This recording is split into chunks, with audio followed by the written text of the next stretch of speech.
What are you showing people who are part of the HDA Truck Pride group at your booth? Well, Milton's over the last couple of years have been acquiring various different companies. We're kind of trying to make ourselves the specialty hand tool people.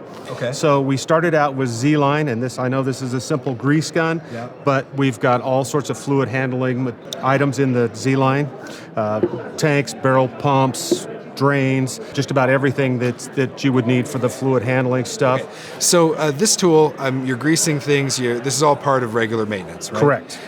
So when you're selling these tools to a customer, I mean, obviously these technicians, this is basic maintenance. Sure. They know what they're doing, right? But what are the kinds of things you need to give the customer a little education on when it comes to a product like this? Because obviously they're not all manufactured equally. Correct. That's correct. We have added a balloon-style piston inside here, Okay. so it gets you better adherence to either the tubes, or if you can bulk fill this as well too. Yeah. So it allows you to get all of the grease out of the tubes and acts for an easier motion. Right. So we do have this in lever and pistol grip as well too. We do have a really smooth piston inside there. So it's all about the piston. It's the balloon to make sure that you get all the grease out of there. Correct.